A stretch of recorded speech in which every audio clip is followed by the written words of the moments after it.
À la une ce soir, le forum économique Trèche Economia 2016. Il s'agit de développer l'économie de la commune de Trècheville. Du côté de Cocody, un incendie à la cité Fondasso, le domicile du président de l'Union nationale des journalistes de Côte d'Ivoire ravagé.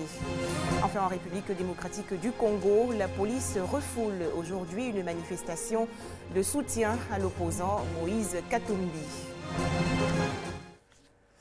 Bonsoir à tous et merci de nous suivre. On part tout de suite à Trècheville. Cette commune s'est dotée d'un forum économique pour nouer des partenariats et donc développer son économie. Trèche Economia 2016 se déroule donc du 10 au 14 mai prochain au Palais de la Culture. Au menu, des conférences, ateliers et autres expositions. Pour booster son développement local, Trècheville se dote d'un forum économique dénommé Trèche Economia. Il s'agit de renforcer les infrastructures pour un développement économique et social de la commune de Trècheville. Trècheville, c'est le port d'Abidjan. Trècheville, c'est la zone industrielle. Trècheville, c'est cette foule d'artisans, de petits commerçants du secteur informel. Trècheville, c'est le grand commerce. Mais Trècheville doit entrer de plein pied dans le 21e siècle. Ça demande des bouleversements, ça demande un changement de mentalité. Ça demande une adhésion de toute la population, ça demande l'adhésion du gouvernement. Et je crois qu'en organisant ce forum, c'est tout cela que nous souhaitons voir. L'importance de la commune de Trècheville dans le district d'Abidjan a aussi été mise en exergue. Une initiative qui doit faire école. Trècheville, c'est le cœur de la ville d'Abidjan. C'est la première commune de Côte d'Ivoire, on pourrait dire. Et Abidjan s'est développé autour de Trècheville. Dans le futur, Trècheville va reprendre plus d'importance encore. C'est un forum qui s'inscrit dans une vision de développement de la commune de Trècheville pour les 15 prochaines années. Trèche Economia, c'est aussi des conférences, des ateliers, des tables rondes, des déjeuners d'affaires. Et ce sont environ 130 stands qui sont prévus sur le site du forum avec des opérateurs économiques aussi bien de la Côte d'Ivoire que de l'étranger. On faisait le point avec Ami Koulibaly et Perpétue Pan. Plus loin, dans la commune de Cocody, un drame a attristé les populations du quartier Angré. En effet, un grave incendie s'est déclaré la nuit dernière à la cité Fondasso. Une dizaine de maisons ravagées, dont celle du président de l'Union nationale des journalistes de Côte d'Ivoire, Moussa Traoré. Le sinistre aurait été provoqué par une bougie. Les explications de Doigt de Laser. Tristesse et désolation à la cité Fondasso, à Angré, dans la commune de Cocody. 7 maisons sont parties en fumée dans la nuit du jeudi 12 mai. Appareils électroménagers, réfrigérateurs et vêtements, tout a été ravagé par le feu.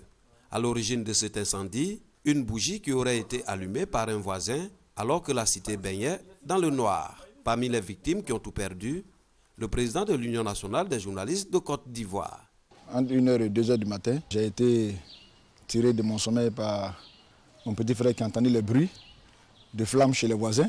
Au moment où je me réveille, je vois que déjà il y avait les flammes au niveau de mon plafond. Et donc l'urgent était de mettre la famille à l'abri. C'est ce que nous avons fait. C'est la désolation totale. Mais je pense que puisqu'il n'y a pas eu de perte en vie humaine, pour nous ça c'est le plus important. Voilà, l'essentiel c'est le matériel, je pense qu'on peut toujours se reconstituer. Le groupement des sapeurs-pompiers militaires alerté a pu difficilement circonscrire le feu. Aucune perte en vie humaine n'est enregistrée, mais les dégâts matériels sont énormes. J'ai ma grande soeur qui est là, en face là, qui a commencé à crier au secours, au secours. On a cru que c'était les voleurs, mais quand on est sorti, on a constaté qu'il y avait le feu ici. Après l'arrivée des pompiers, 15 minutes après, l'électricité est revenue. Il a eu plus de peur que de mal. S'il y avait l'électricité, je pense qu'il allait avoir plus de dégâts. Une enquête ouverte par la police nationale permettra de déterminer l'origine exacte de cet incendie. Pour l'heure, les victimes ont été provisoirement relogées par le promoteur de la cité. On poursuit ce journal avec l'opération Balai devant ta porte, spéciale propreté en milieu scolaire. Ce jeu concours interécole veut sensibiliser les élèves du district d'Abidjan et ceux de l'intérieur du pays à la question de l'environnement. Cette campagne, qui est à sa 4e édition, est une initiative de l'Agence nationale de la salubrité urbaine et du ministère de l'Éducation nationale. Les précisions de Koné Pargassoro. Propreté des salles de classe, propreté de la cour de l'école et des abords des établissements, propreté des latrines et points d'eau, propreté des marchés scolaires, initiation au tri sélectif des déchets, mais aussi présence et nombre de poubelles dans l'établissement. Entre autres critères d'évaluation de la 4e édition de la compétition inter-école sur la salubrité dénommée Opération Balai de vente à porte spéciale propreté en milieu scolaire. Une compétition initiée par l'Agence nationale de la salubrité urbaine, ANASU, et la direction de la vie scolaire. Elle vise à sensibiliser les élèves à adopter des comportements éco-citoyens. Nous estimons que les enfants sont une cible privilégiée, n'est-ce pas? C'est à l'école qu'on apprend les bons gestes, les bonnes attitudes et qu'on apprend à devenir un bon citoyen. C'est pourquoi donc nous ciblons de plus en plus les écoles. 50 établissements scolaires du district d'Abidjan prendront part à ce concours qui suscite déjà beaucoup d'intérêt et d'engouement chez les élèves. On doit rendre les salles de classe propres parce que c'est quand ces cadres-là sont propres qu'on travaille bien. On est en bonne santé, on évite les maladies telles que la typhoïde, l'Ebola. Je pense qu'il est bien qu'un élève rende son école propre. L'élève même il est dans un bon cadre, un cadre sain, donc ça lui permet de mieux travailler. Ce concours inter-école sur la salubrité et l'hygiène en bénéficie du soutien du ministère de la salubrité urbaine et de l'assainissement et du ministère de l'Éducation nationale. Démonstration des tri sélectifs des déchets, sketch, prestations artistiques et remise des kits de salubrité aux responsables du lycée moderne Alassane Ouattara d'Anyama qui a servi de cadre pour le lancement de cette compétition ont également meublé cette cérémonie. À présent, un petit tour à l'intérieur du pays. Kwasi Kwamekro, dans le département de Béoumi, est confronté au manque d'eau. Ce village de plus de 3000 habitants possède 2 pompes hydrauliques, ce qui est insuffisant. Alors, pour pallier ce problème, les habitants ont recours à d'autres sources d'eau, comme les marigots. Et c'est un reportage de Kwadio Kwame de RTI Bouaké. Cuvette trop grande, mais bien tenue sur la tête des fillettes qui s'enfoncent dans la forêt. Leur destination, ce point d'eau. Elles y ont été précédées par des filles plus grandes. C'est le quotidien des habitants de Kwame-Kwassikro, village de la sous-préfecture de Béoumi, centre de la Côte d'Ivoire. Ici, les points d'eau très tôt le matin sont visités. Mais l'eau n'est pas du tout potable. On a un problème d'eau ici. Les 2 pompes ne sont pas en bon état. Le village est grand et l'eau ne suffit pas aussi. Dans le bas-fond, l'eau n'est pas potable. Je demande aux autorités de nous aider. Si l'on est enclin à se tourner vers ces points d'eau non potables, c'est qu'à la réalité, les 2 pompes dont dispose le village peinent à satisfaire une population estimée à plus de 3000 âmes. Depuis hier, je n'ai pas encore eu de l'eau. J'ai même laissé mes enfants à la maison. Pitié, construisez-nous un château d'eau. 5 francs, 10 francs CFA, le seau ou la cuvette, une forme d'autogestion pour juste l'entretien de l'outil. Les villageois espèrent mieux. On se lève à 4 heures, souvent il n'y a même pas une goutte d'eau. L'attente fait qu'on va difficilement au champ. Si on a une 2e pompe, ça serait bien car l'eau de marigot n'est pas la solution. Pas d'eau ou presque, et surtout, n'est pas tombé malade. On est fatigué, on n'a pas d'hôpitaux. Quand quelqu'un est malade, on le prend et on l'envoie à 7 km d'ici, dans le village de Bourebo. Aujourd'hui, on a réfléchi, on a décidé de construire un hôpital. La construction d'un hôpital, les ressortissants de Kwasi Kwamekro ont décidé d'être les acteurs de leur propre développement.